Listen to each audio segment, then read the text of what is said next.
Picture the Aleutian Islands, a chain of volcanic islands stretching across the North Pacific, where the freezing Arctic air collides with the warmer currents from the south.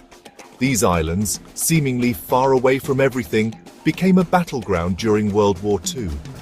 The United States had to defend Alaska from the approaching Japanese forces. The pilots of the 11th Fighter Squadron, known as the Aleutian Tigers, were given this crucial task. Their story is one of incredible bravery, determination, and resilience against a relentless enemy and even harsher weather. The Aleutian Tigers weren't alone in their fight.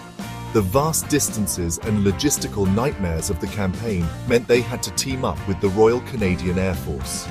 Canadians and Americans, united in their goal, took to the skies together to push back the invaders.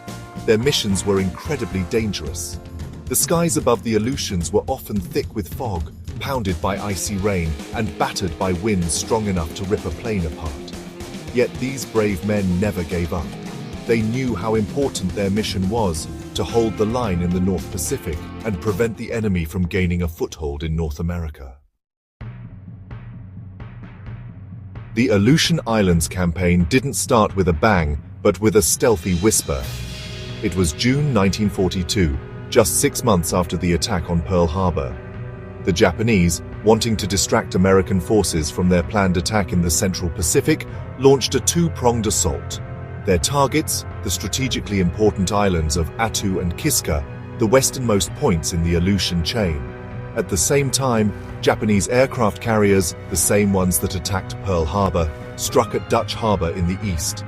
The attack on Dutch Harbor, while causing significant damage, failed to achieve its goal of luring the American fleet into a decisive battle. However, the Japanese landings on Attu and Kiska were successful.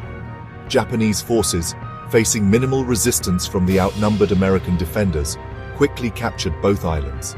The capture of American soil, even in this remote part of the world, was a blow to American morale. It was clear that the Japanese threat to the Aleutians was real and had to be addressed.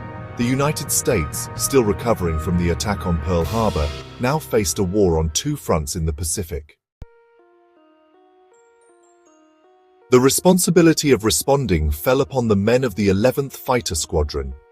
Stationed at Elmendorf Air Force Base near Anchorage, Alaska, the 11th was part of the newly formed 343rd Fighter Group. Led by Lieutenant Colonel John Chennault, the son of the famous Flying Tigers commander Claire Lee Chennault, the squadron was a mix of experienced veterans and fresh recruits. They were a diverse group, these Aleutian Tigers, coming from all over the United States, brought together by duty and circumstance in this remote and challenging theater of war.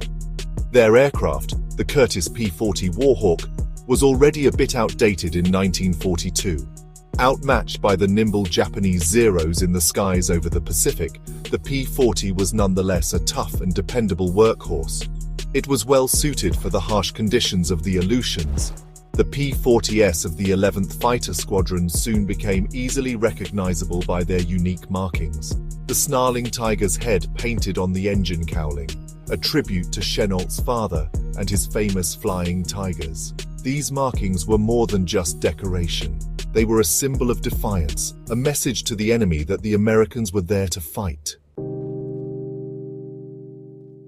The campaign in the Aleutian Islands was a grueling test of endurance, marked by brutal weather and unforgiving terrain. The American forces, including the Aleutian Tigers, faced relentless conditions that pushed them to their limits.